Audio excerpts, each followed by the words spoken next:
तो दोस्तों यह कहानी एक गरीब किसान की। किसी गांव में एक बहुत ही ज्यादा गरीब किसान रहता था।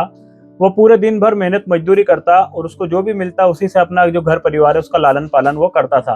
उसी गांव में एक बार एक संत जनों की साधु महात्मा की टोली आती है और वह टोली गांव के बाहर एक बरगद के पेड़ के नीचे अपना स्थान जमाती है। जब किसान को यह मालूम पड़ता है कि गांव में जो है साधु संतों की टोली आई है, तो आज किसान दौड़ा दौड़ा साधु संतों के पास में जाता है। उनके पास में जाकर उनके चरणों में बैठ जाता है और उनसे कहता है कि हे महात्मन, मैं इस गांव का एक निवासी हूँ और मैं मेहनत मजदूरी और किसानी का काम करता हूँ। बहुत ही गरीब किसान हूँ, तो कुछ ऐसा बताइए जिससे मेरा उद्धार हो जाए, मेरी गरीबी दूर हो जाए। इस पर जो संत होते हैं वो उससे कहते हैं कि देखो बेटा, संत की तो महिमा है, तुम्हें नाम जप करना पड़ेगा। यदि तुम अच्छे से नाम जप करोगे, ईश्वर की आराधना करोगे, परमात्मा की स्तुति करोगे, तो निश्चित एक दिन तुम्हारी गरीबी दूर होगी। इस पर है किसान वो बोलता है कि हे महात्मन, मैं तो किसान आदमी हूँ, मैं नाम जप नहीं कर सकता हूँ, मैं दिन भर मेहनत मजदूरी करता हूँ, मेरे पास इतना समय नहीं है और ये नहीं हो पाएगा, कोई दूसरा उपाय बताइए आप। तब एक संत उनसे बोलते कि एक काम कीजिए, आप रोज मंदिर जाया कीजिए और मंदिर में भगवान के जो ईश्वर है उनके दर्शन किया कीजिए और एक दिन उससे तुम्हारा जरूर उद्धार होगा, तुम्हारी गरीबी जरूर दूर होगी। तब किसान थोड़ी देर सोचता और बोलता है कि नहीं महात्मन, मैं मेहनत मजदूरी करने वाला इंसान हूँ, किसान हूँ, मैं समय नहीं है मेरे पास, मतलब मैं दर्शन करने नहीं जा पाऊंगा, इतना मेरे पास समय नहीं है। तब एक और संत होते हैं, वो संत उससे बोलते कि ठीक है, तुम मंदिर में भी नहीं जा सकते हो, दर्शन भी नहीं कर सकते हो, तो एक काम करना, तुम रोजाना मंदिर के सामने से निकलना और बाहर से ही प्रभु को प्रणाम कर लेना कि प्रणाम प्रभु, मंदिर के बाहर से ही कर लेना। तब वह किसान बोलता है कि प्रभु, जो मेरा खेत का रास्ता है वो दूसरी तरफ है और जो गांव में हमारे मंदिर है वो दूसरी तरफ है, यदि मैं इतना घूम कर अपने खेत पर जाऊंगा तो मेरा बहुत समय बर्बाद हो जाएगा, इसलिए मैं तो ये भी नहीं कर सकता, मैं तो किसान हूँ। और इस तरह से वो संत से आर्गुमेंट कर रहा है और उनके पैरों में बैठा हुआ है और बोल रहा है कि मैं ये भी नहीं कर सकता हूँ, कोई दूसरा उपाय बताइए आप। अब इस पर एक संत थोड़े से परेशान हुए, उन्होंने कहा कि चलो तुम बताओ, तुम क्या कर सकते हो।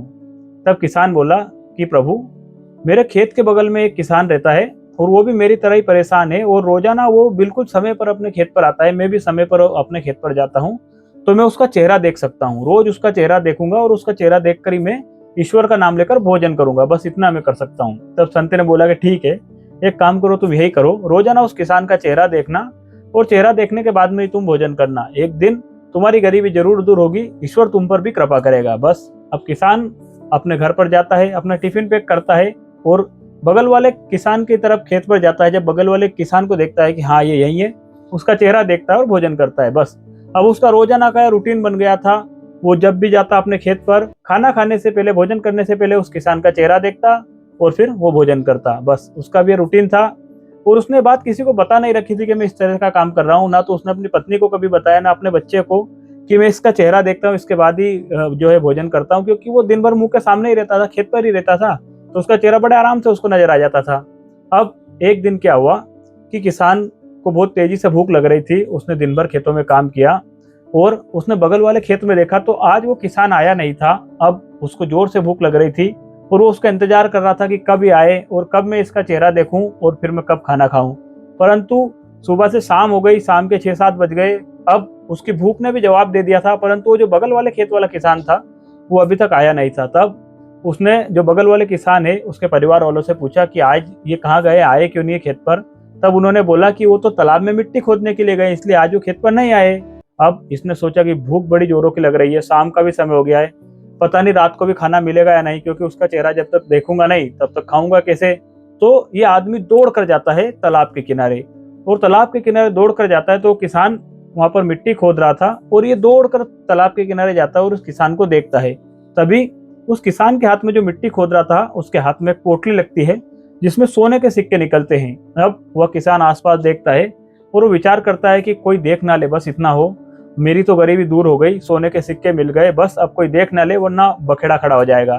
तभी ये जो दूसरा किसान था जो दौड़कर तालाब की ओर गया था, इसने उस किसान का चेहरा देखा और इसने कहा कि हाँ हाँ देख लिया देख लिया। बस अब उस किसान को ऐसा लगा कि यार मेरे को सोने के सिक्के मिले हैं और इसने देख लिए हैं, परंतु ये जो किसान था ये तो बस चेहरा देखने के लिए गया था।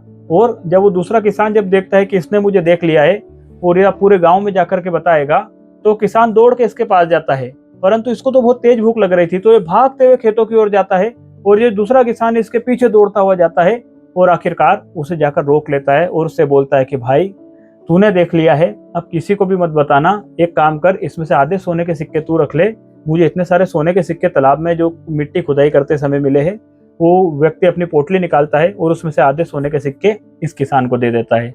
अब किसान ऊपर देखता है और ऊपर देख के ईश्वर का धन्यवाद करता है और साधु संतों का धन्यवाद करता है कि वाह मेरे संत, बस इतना सा छोटा सा मैंने नियम का पालन किया और आपने मेरी गरीबी दूर कर दी। यदि मैं नाम जप करता, यदि मैं ईश्वर के दर्शन करता, तो आप तो पता नहीं मेरे लिए क्या क्या कर देते। बस अब उसी दिन से वह किसान जो था बहुत खुश रहने लगा। वो रोजाना ईश्वर की आराधना करता, स्तुति करता। अब उसकी गरीबी के दिन जो दूर हो चुके थे, धीरे धीरे उसकी खेती में भी समृद्धि होने लगी और वो बहुत ही खुशनसीब और बहुत ही खुशहाल हो गया। दोस्तों, कहानी छोटी सी है, परंतु इसको सुनाने का तात्पर्य यही है कि हमारा जो ईश्वर पर भरोसा है वो अटूट रहना चाहिए। और इस कहानी से दूसरी सीख क्या मिलती है कि हमेशा हमें धीरज यानी कि धैर्य धारण करके रखना चाहिए, क्योंकि यदि वह किसान धैर्य धारण नहीं करता, यदि वह नियम पालन नहीं करता, अपने कमिटमेंट पर अड़ा नहीं रहता, तो उसे भी सोने के सिक्के कभी नहीं मिलते। यदि आपने अपने इस लक्ष्य की प्राप्ति के लिए, सफलता की प्राप्ति के लिए कोई कमिटमेंट करी है, कोई वचनबद्धता करी है, तो उसे पूरी शिद्दत के साथ निभाइए और धैर्य रखिए। आप एक दिन सफल होंगे। परमात्मा ऊपर वाला आपके साथ है। दोस्तों, यह छोटी सी कहानी यदि आप लोगों को पसंद आई हो तो हमारे इस नन्हे से चैनल को आप सब्सक्राइब कर सकते हैं। आपका प्यार हमारे लिए बहुत ही ज्यादा जरूरी है। और हाँ, इस वीडियो को हर जगह आप व्हाट्सएप पर, फेसबुक पर, इंस्टाग्राम पर अवश्य शेयर कीजिए, क्योंकि हर रोज सुबह 8:30 बजे हम इस चैनल पर इसी तरह की प्रेरणादायक कहानी, मोटिवेशनल स्टोरी आप लोगों के लिए लाते रहते हैं। याद रखिए, यदि आप कुछ अच्छा सुन रहे हैं तो उसे गोपाल कलमुदे यूट्यूब चैनल पर सुन रहे हैं, इसलिए इस चैनल को सब्सक्राइब भी जरूर कीजिएगा।